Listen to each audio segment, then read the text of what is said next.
Hello, and you're listening to a preview of Pulse Check, an exclusive podcast for Quwa Plus and Quwa Pro subscribers.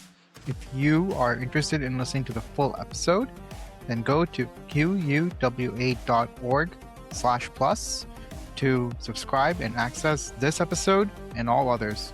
Thank you, and enjoy the preview. Dr. Tughral Yamin is a retired Pakistan Army Brigadier General, following which Dr. Yamin was a professor and associate dean at the National University of Sciences and Technology, or NUST, a senior research fellow at the Institute of Policy Studies in Islamabad, and today CEO of the Saya Vocational Training Institute. Dr. Yamin has written 6 books, and his niche focus area is UN peacekeeping operations. So I asked Dr. Yamin to join me for an episode of Pulse Check to help grasp a better picture of Pakistan's evolving geopolitical realities, especially in relation to the Middle East. He's a frequent and informed commentator on these matters, and I felt it was a good idea for us at Quwa to draw on his expertise as someone who held a senior post within the Pakistani military and continued leading beyond that in many capacities. So, salam, Dr. Yamin, how are you? I'm very fine. Thank you very much, Bilal. Thank you very much for inviting me to your Thank studio. you for joining us. So, as you know, with the Pulse Check, the typical approach is that I sort of present a thesis, maybe some follow-up questions. But from there, we basically do lean on your expertise to help, basically crystallize some of our thinking. So my thesis for this episode is that I feel that, so with the Iran and U.S. war or situation as it is right now, I feel that Iran is likely pushing to cement itself as the Middle East's number one or leading power. So the idea for that is essentially, the power that gets to sort of have a direct role or, it's like the main stakeholder of any region that gets to decide, what the potential security postures of its neighbors might look like. It sort of defines and sets terms on things that might have been previously shared. So a very good example is that Iran wants to, basically toll the Strait of Hormuz, wants to continue maintaining ambiguity regarding its nuclear program.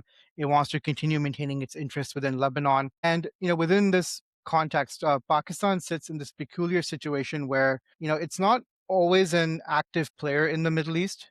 Actually, it's very infrequent as an active player, if at all. But geography at times does bring Pakistan into the mix, like these days regarding the US-Iran war. However, our energy does come from the Middle East. The GCC, it also hosts our expatriates. It helps us generate hard currency inflows through remittances. And the Saudis, at least, they're increasingly looking to help us augment their security posture, which does bring us face to face with Iran should, Tehran one day assert itself more actively. So my perspective is that Pakistan should now, if it hasn't already, form a very coherent Middle East policy. And not only that, but perceive itself as a power of the Middle East, first to balance out Iran and Saudi Arabia, but also to force or drive a situation where one power cannot necessarily dominate matters. So, and must be compelled to consult with its neighbors. I don't think this is out of precedent, if I recall correctly, and you can correct me. We had a regional framework along these lines before 1978, before 1979,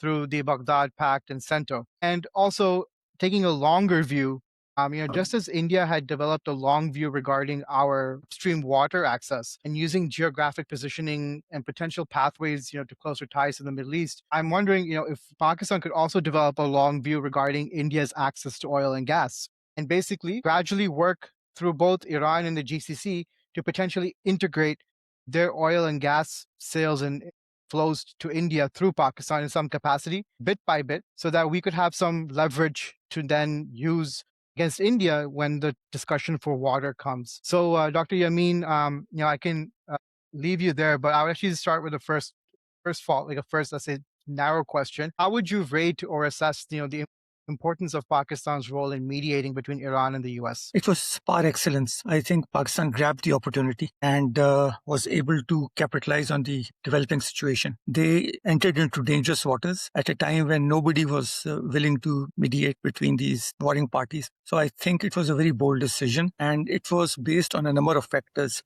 One, Pakistan is in the immediate neighborhood of Iran. Things had gone bad in Iran, hypothetically speaking, we would have been next in line.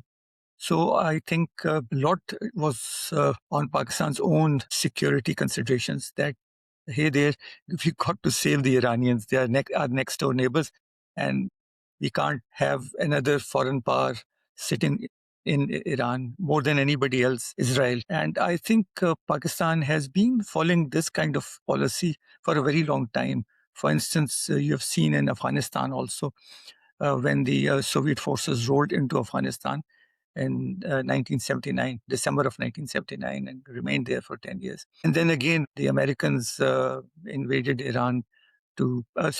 Afghanistan to punish Osama bin Laden and his cohorts. And Pakistan was battling for its own survival, and we have suffered its consequences also, because the fighting in Afghanistan did spill over into Pakistan, and we are still fighting insurgencies in tribal districts, Khyber Pakhtunkhwa and Balochistan. So what we did in Iran was, first, out of our own security considerations, and secondly, as you very correctly pointed out, Iran supplies oil and gas. So again, our oil and gas is also dependent on passage through the Strait of Hormuz. We buy a lot of gas, LNG, from Qatar and other countries. So yes, security considerations and energy, and also I think our civil and military leadership was very wise, I would say. They read the situation correctly and they reacted properly.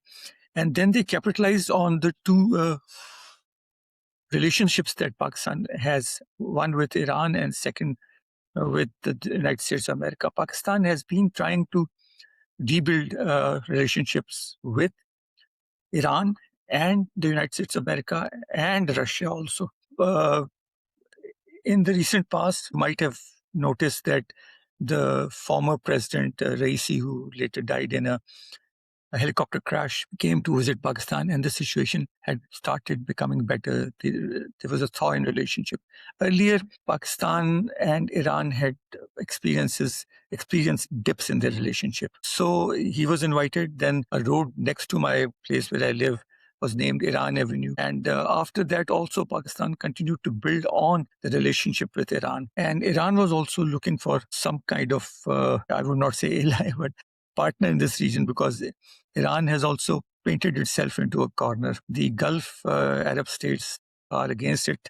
There is an ancient Arab-Persian conflict going on for centuries. And so they wanted somebody, shall I say, dependable in the area. And if you recall, in the short conflict that Iran experienced with the USA and Israel last year, again, their top military scientists, military leadership and nuclear scientists, and also some political leadership were killed. And it was said that the Indian agents or raw agents in Iran actually helped provide the Israelis the information on the leadership in Iran. In Iran, which had been experiencing good relations with India for a very long time now, realized that in the longer run, India is not a reliable partner. So I think they started rethinking on their relationship with India from last year, or maybe earlier also. They might have got clues to the double game that the Indians were playing. You might also remember, even in Qatar, they sentenced 4 or 5 former Indian naval officers who had been providing information to other agencies and governments, most likely Israel, about Qatar's defense capabilities. So India has come out as a dubious player in this region. And also because of their extremely close ties with Israel, this did not all sit well with Iran. So they wanted a good partner in this area, and our relationship was improving with Iran. So one, he had relations with Iran, and secondly, he had also an upsurge in our relationship with the United States of America. You are aware that President Trump had invited our Field Marshal for an exclusive lunch in the White House, which was unprecedented. He has never, or for that matter, I don't recall any sitting American president inviting any serving armed forces chief to his residence for a tete-a-tete. So relationship with both these countries, although diametrically opposed in ideology, growing with Pakistan. So Pakistani leadership capitalized on it. Pakistani leadership realized that this was a very dangerous situation which was developing in our part of the world. So they capitalized on it. Both Iran and the United States of America also realized that Pakistan is really an honest broker, and therefore they listened to what Pakistani leadership was saying. And therefore Pakistan was successful in bringing these two warring parties to the discussion table in Islamabad in April, which in fact led to the ceasefire, which is still holding, give or take some violations, and then the subsequent negotiations in Lucerne, and hopefully this will continue in the technical talks, which again, it is said, might take place in Islamabad once again. So Pakistan did capitalize on it. Pakistan benefited from it. There was this brought a lot of confidence into the Pakistani nation also, that our leadership is proactive. It is not idle. It is not sitting like idly like many Europeans or many other powerful nations in the world did. In fact, the Europeans, and I would say Canadians, were also so scared of Mr. Trump that they dared not speak out a word about what was happening in Iran and why he should exercise caution. So they did murmur reservations, but they did not take any practical steps. So insofar as that thing is concerned, I think Pakistan's diplomacy, both military and civil, was excellent, and it reaped a lot of advantages. It's going to continue benefiting Pakistan in the future. And you also saw that how many other countries started thinking of having defense pacts with Pakistan. Pakistan already has a defense pact, defense strategic pact with the Kingdom of Saudi Arabia. But other countries also now want Pakistani assistance. The Lebanese army chief was also visited. He has also visited Pakistan. I do not know what he wanted with Pakistan. And there is news going around that Pakistan may also be mediating in bringing about peace between the two warring factions in Libya. Pakistan's esteem has improved, its reputation has grown.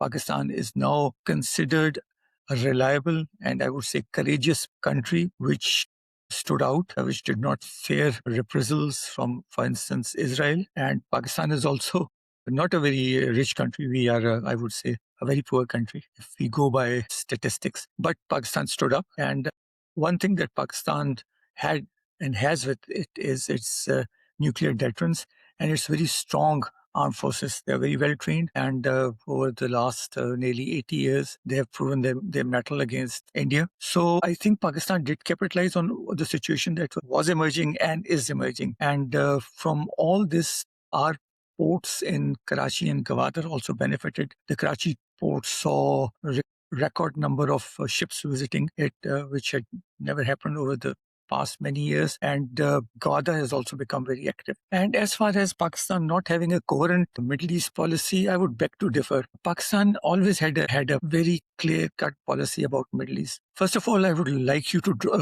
draw your attention towards the Constitution of Pakistan, which explicitly states that Pakistan should have good relations with all countries in the world, particularly the Islamic countries. And most of the Muslim countries are in the Middle East. So that is one thing that should not be forgotten. Good relations with all the Islamic countries. And Pakistan also played a role in the 50s and 60s in helping with the freedom struggle in countries like Algeria and Tunisia. Pakistan provided them with diplomatic passports so that they could go and attend the United Nations conferences. Pakistan has always been helpful, and Pakistan had also in 1973 war sent its pilots to fight alongside the Syrians and Egyptians. And this was a very covert operation. The entire crews were told that if you get caught, we'll deny responsibility. So they went there, and it was Pakistani pilots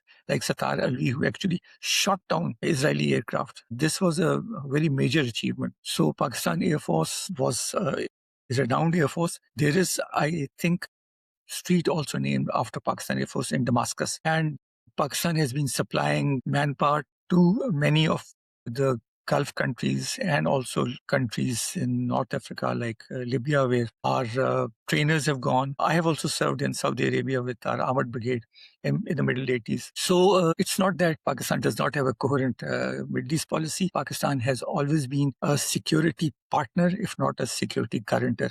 And I think in many respects, Pakistan has also been saying very clearly in its official statements that Pakistan is duty-bound to protect the two holy sites in the Kingdom of Saudi Arabia. Very clearly, Pakistan has said it many times that we will protect you in case the two holy sites, the holiest sites in Makkah and Medina, are threatened by hostile forces. So Pakistani troops have always been in the forefront in training all these countries. And in fact, most of the countries owe their existence to Pakistani mentors and instructors. So there has been a clear-cut Pakistani policy, and Pakistan has been leveraging it to its advantage. That Saudi Arabia has been giving it oil on deferred payments, etc., has been because Pakistan has been providing them security manpower and trainers, advisors, logisticians, fighting men. Pakistan has been doing it for a very long time. So I think we cannot underplay that very major role that Pakistan has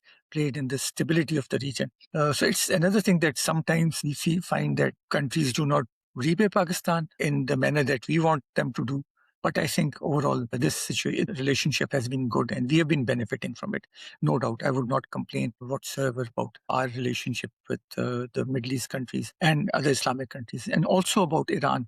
I would like to tell you that Pakistan has also been training Iranians. In the time of the Shah of Iran, Pakistan had a very good relationship with Iran. And this, as you also pointed out, erstwhile Baghdad Pact and then CENTO, Pakistan, Iran were members of it.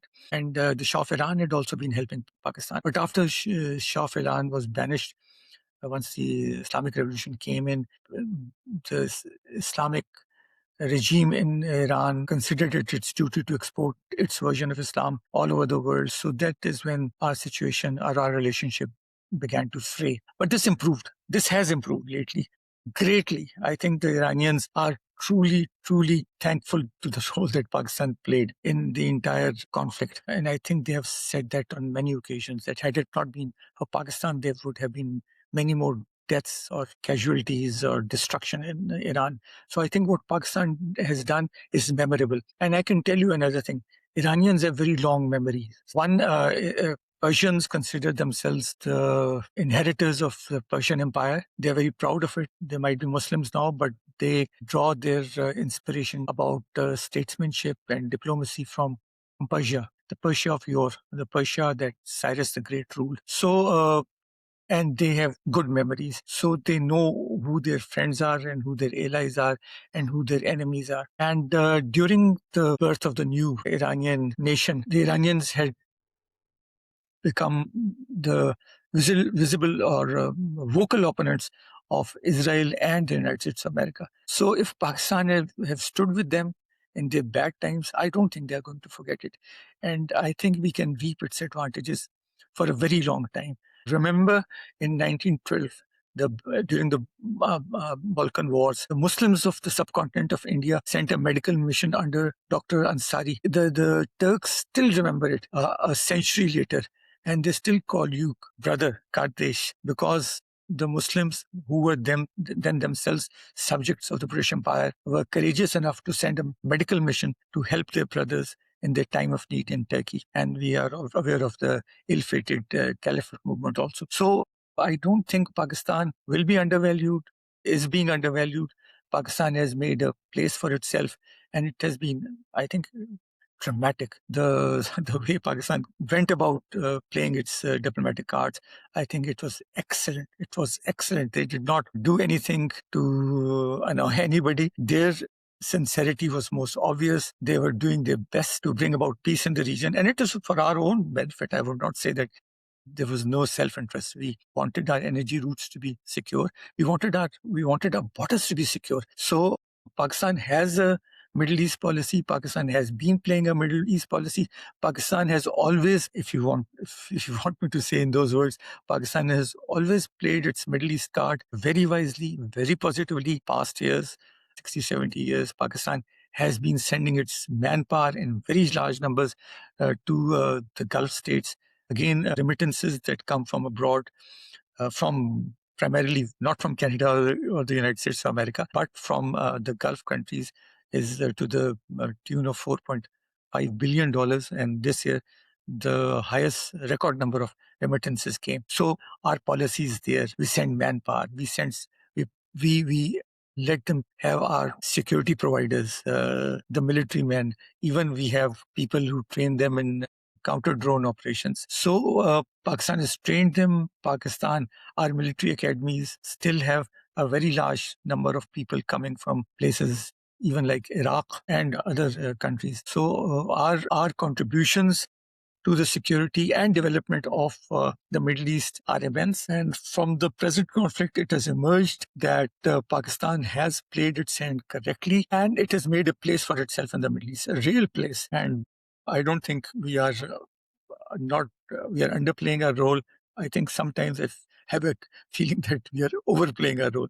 I think whatever we have done is in good faith, and it has been appreciated by all countries of the world that Pakistan has stood out as a real promoter of peace, a net provider of peace. And that concludes this episode's preview. If you are interested in listening to the full episode and getting much more, then be sure to subscribe to Quwa Plus. It gives you access to all of our Pulse Check episodes, as well as our vast library and archives of past content and up-to-date analyses and defense news coverage on Pakistan and much more. Thank you, take care, and bye.